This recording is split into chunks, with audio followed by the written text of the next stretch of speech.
Hello, and welcome to my presentation on key ideas of video game toxicity, presented by me, Joshua Martins.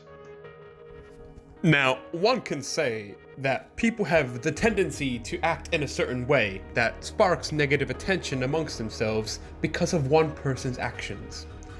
This can lead into people associating the problematic view with most of a selective group, which brings the question: can digital toxicity and negative behavior of certain video games be a standpoint for what most gamers is like? Well, with the defense of a gamer's reputation comes with specific game examples to show the truthful negatives and redeeming qualities to the gaming community. Through the analysis of digital gaming environments, we know that explorations are like omnidirectional options and endings in decision making in multiple different game genres. This is reinforced through Coward Gibbs stating, quote, "callings for the researcher to become consumed and disoriented in their inquiry as a method of revealing and constructing meaning in gaming environments," unquote. This can also elaborate on the gaming industry further to address developers and their habit to make games based on the expectation and reality of how users engage with certain games and genres.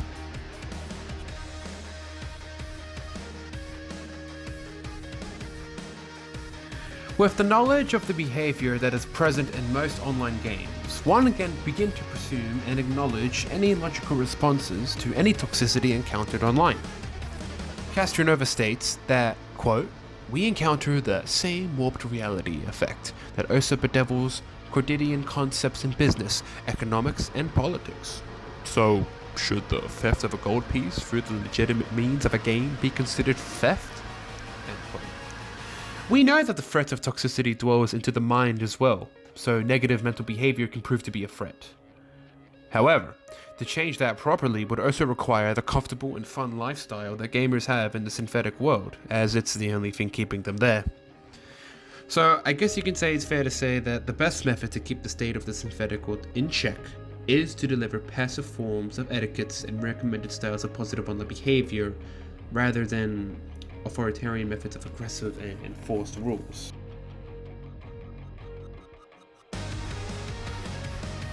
Habits, fan base, and community, the negative perceptions of them stems from the core team gameplay of the game, and that can be explained with SDT, or self-determination theory. This links online behavior and game performance as it identifies aggressive attitudes and interactions with the media. Mongi states that, quote, "at its core, SDT states that people are driven by the three basic needs: the need for competence, the need for autonomy, and the need for relatedness.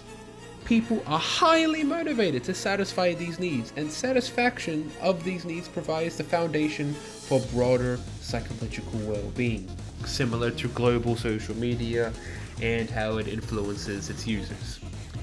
But the competitive and social drive is what fuel most online players in games like League of Legends to either have fun or to competitively improve their skills.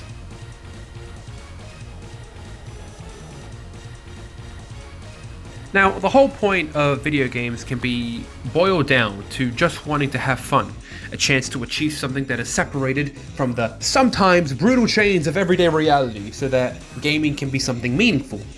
And that is just for people wanting to play by themselves.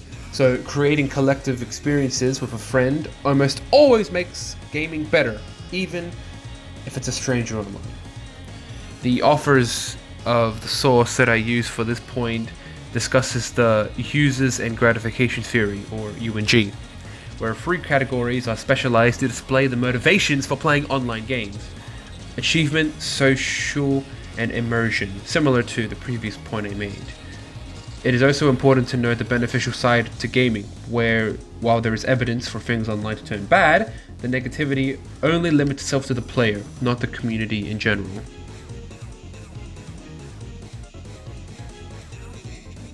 I am trying to talk about a clear cut-and-case argument why people are toxic when playing games, the culture it all stems from, a specific example on a popular online game with a popular community for being toxic, and the true purpose to gaming that is meant to display the gaming community from a different perspective. A possible solution to the problem that people have with toxicity would be to not associate the problematic view of the gaming community with most of the community itself. But if you're not experienced in engagement with anything relating to this topic, it can be difficult to view everything from behavior to reassigning form from a different point of view. Now here, as you can see, is my reference list where I got pretty much all of my information from. And aside from that, that's it. That's this video. And thanks for watching, and I'll see you later.